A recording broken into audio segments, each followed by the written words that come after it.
Well, this hearing is interesting this morning because obviously you're responding to this overall budget.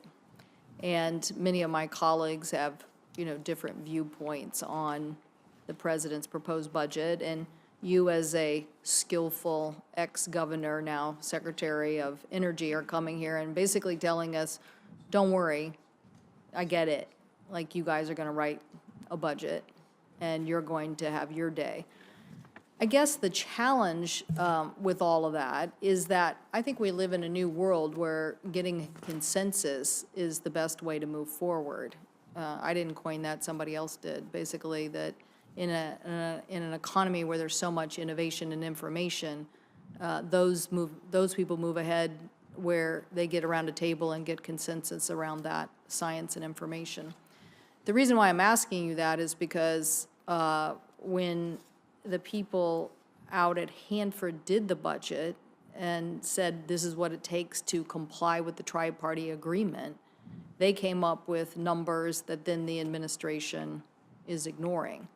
And so I'm just trying to understand, if we're going to move forward on science and information, how can we have our own people out at Hanford come up with a number? I think the river protection compliance budget was 1.8 billion, and the president's budget proposal only has 1.4. The Richland office compliance budget was 1.3, and the president's budget came up with 708. So the people on the ground who are working for you are putting numbers on the table, and then the administration or someone is making a decision that's different than that. And these are the people who have to meet the milestones of compliance. Now, I know you've heard me say many times here, and I truly believe it. I'm ready for an energy secretary for life or until Hanford is cleaned up. Yeah. Why? Because I think every single energy secretary gets in your slot. They basically have to deal with the White House, and they look at the Hanford budget and they think, oh my gosh, it's in the billions of dollars. We can't possibly do that. I can come up with a better way and I can figure out how to get it done. And I guarantee you every one of those energy secretaries and White Houses have been thwarted on that. Why? Because it's the largest cleanup site in the entire world. The complexity is off the charts.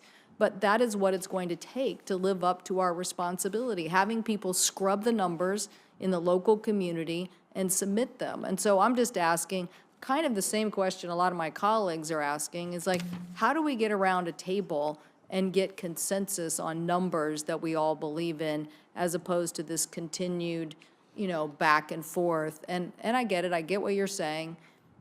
Yep. You're skillful at saying it. You're skillful at saying, yeah, I get it. Congress will end up writing this budget. But in the meantime, we actually have a legal document in the tri-party agreement that we have to live up to. And we ask the people in the community, what does it take to live up to it? And their numbers are very, very different than what you and the White House are proposing. So I'm just asking, how do we get on the same page here? Yeah. Senator, you bring up a really interesting, and by the way, I'm not going to be Secretary of Energy for life. Let me kind of go on the That record was a with softball. That was a And, softball. Here's what really concerns me, is that we went back, and the previous administration, the best I can tell, didn't give you or this committee or this Congress or, the previous 7, 8 years worth of Congresses, the updated numbers on what Hanford was going to cost. We just got those for you. And those are stunning numbers. I mean, they are, and so my point, Senator, is that, and you got every right to be really upset that you haven't been given the right numbers on what's this really going to cost. I think the local community did. I'm saying that the But I'm telling you, administration is now saying they don't believe that's what it takes to meet compliance. And so, unlike my colleagues, I'm not exactly, here with an emphatic voice. Why? Because I know the voice of experience. I've sat here with energy secretary after energy secretary, and I do know the outcome. I know the outcome, and I know that in the end we will prevail. But what I don't like about this is this we got to get on the same page, because I guarantee you, Hanford is never going to be done on the cheap. Never. It's just not. And it's You're complex, and absolutely we got to correct. get, okay, just because my time has expired, I don't want to use everybody's time.